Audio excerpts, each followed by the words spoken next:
Yeah, I keep saying I'm going to talk about other things, and then why am I not in full impulse? Ugh. Damn it, that's stupid.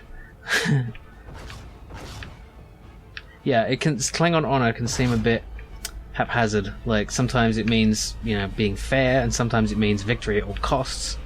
And it's a weird concept because in our society we don't have. Well, I don't know about. I mean, in many modern societies, honor is not a big concern. It's more about people are more concerned with propriety and morality and things like that. The concept of honor is, it's kind of an old system that people don't really use anymore, and it means something different among every culture. Damn it, my shields are really getting hammered. Okay, let's. Whoops. No, not stealth. Keep misclicking. Let's go into defensive mode to increase our shield charges. Ventral shield is down 50%. And yeah, the boat seems okay. Nothing directly attacking it right now. And my wingmen are attacking the other ship over there. I've really got to do better at avoiding those photon torpedoes, but they're really hard to avoid when you're this close. Engage power allocation. Damn it! I should have looked on the tractor beam before I did that. Engage.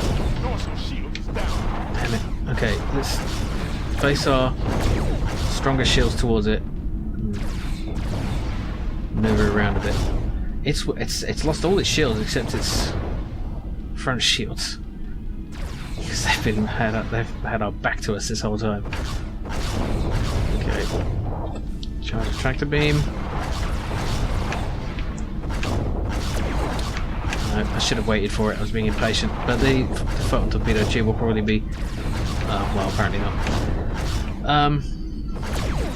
I think the reason for some of the confusion about Klingon honor is that usually it's Worf talking about it, and he's got a quite unusual sense of honor. It's not actually completely Klingon, because what honor really means is basically doing what society expects of you.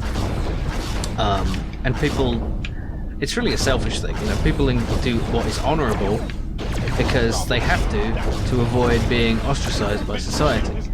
And quite sometimes that does line up with what we would consider as right. It's honourable to be honest and not cowardly in Klingon society, and I think most people would agree with those virtues. But it's also things like,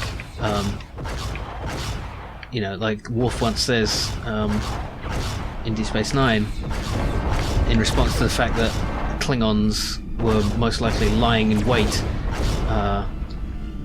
in the remnants of a battlefield, waiting for Federation rescue ships to come and rescue the survivors, and we were probably just lying in wait in cloak in order to destroy any ships that came to rescue them.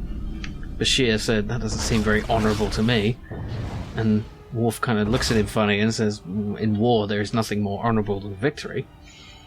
And that's the point, is that and Worf kind of says it in a way that suggests he's not completely cool with that. The vote seems pretty well undamaged at this point.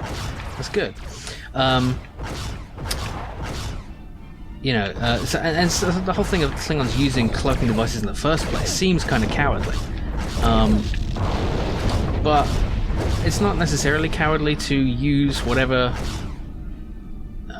weapons or technologies are at your disposal to gain victory. What cowardice is caring more about your survival, from the Klingons' point of view anyway, caring more about your survival than victory or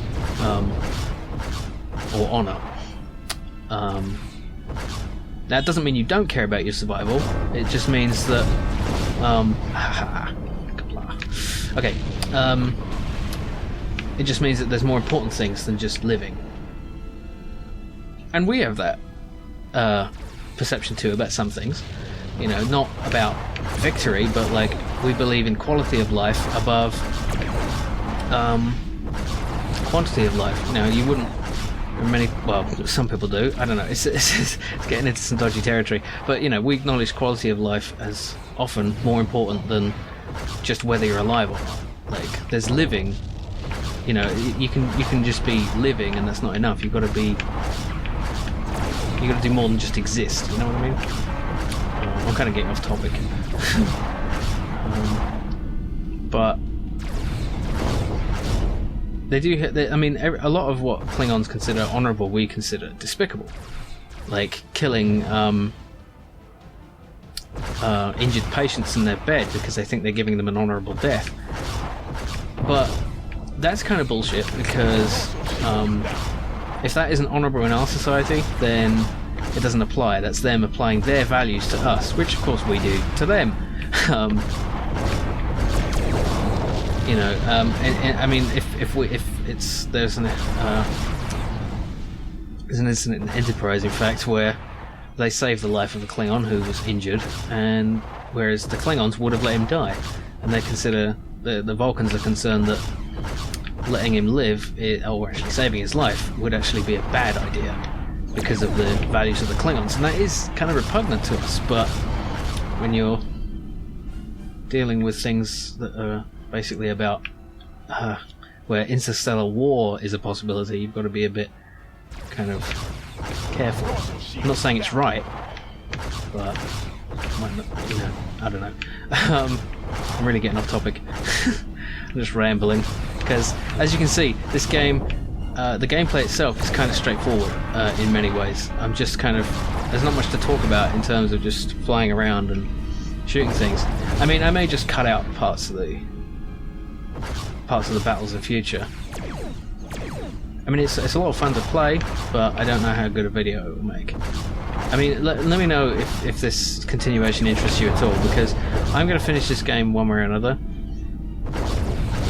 So I'm just trying to sort of gauge the interest and see if there's enough people who really want to see it, see if it's worth recording at all. Oh dear. I'm kind of fighting on autopilot right now. I should really go into offensive mode.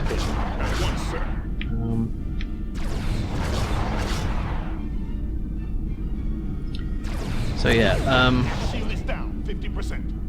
and Worf, yeah, like I said, Worf kind of, because he grew up among humans, he has a different conception of honour. It's more of a conscience in his case, because when he is asked to join Gowron in fucking hell. We are receiving reports of crew casualties, sir. What the hell is they're all over me somehow. They got 2% hull and they're still hurting me. Just gotta get one warp engines, damn it! I've gotta escort this to Reston. If they fuck! Too close. I'm gonna get some distance. Engage power allocated. I think I should cloak. How are they so close to me? Okay, escorts, come and help. But how did it hit me? Com, order escorts to attack my target. Okay, it hit me and then it got destroyed. Okay, never mind. Wow, they're really far away. Okay, let's go and intercept the boat. Phew. I was off fighting this thing without even noticing that this ship had gone really far away from me. No, I'd gone really far away from it, I guess. Wide angle. All Federation pursuers Aha. have been destroyed, sir. Good job. Alright. Well, they took serious damage, but they're intact. I really should have paid more attention to them. But destroying the enemy was sufficient. Let's hope our warp engines can survive the trip to Reston. Form up escorts. Order escorts to form up. And let's warp out to the Reston system. Warp 7. Yeah, so Worf, I guess we'll talk about Worf a bit in the next mission when we get some downtime. I say by downtime, I mean shooting things. Okay, there's the other cargo ships.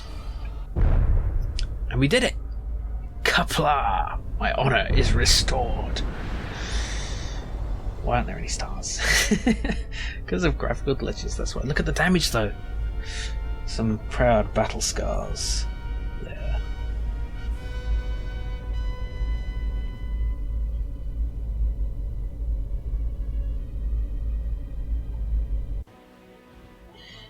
Okay, let's save.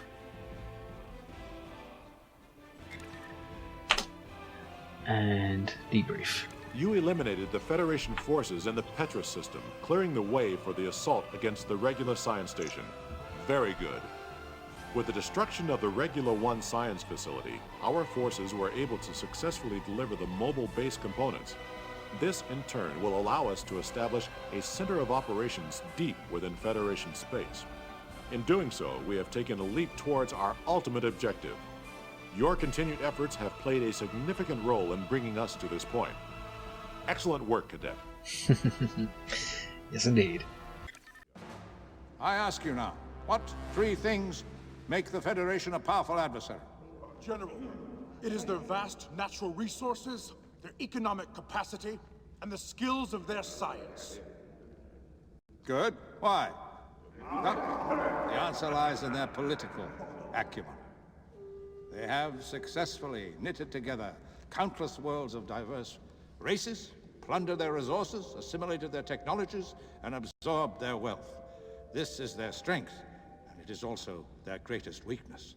Their size is difficult to defend. Their resources are scattered by time and space. The political system is unwieldy. These races were brought into Federation not naturally through conquest, but through diplomacy. This last is the key, for it renders the Federation a brittle unity, a unity we will shatter in the days to come. It is war's prize to take all advantages. With the successful deployment of our mobile bases, we are free to strike deep into Federation territory. Before you is a tactical display of Andorian space. You are free to strike any important targets of opportunity. I restrain you in only one way. Do not attack any human targets other than Starfleet warships. The Andorians will think these strikes are a preliminary staging for our conquest of their space. Let them think this. It will cause a political backlash that will force Starfleet to garrison an area that has no strategic value. This, in addition to the resources they have distributed along the neutral zone, will leave the Federation thinly spread. Be bloody, bold, and resolute. For each new battle, new widows howl, and new orphans cry. Make them wail at the first sign of their own blood.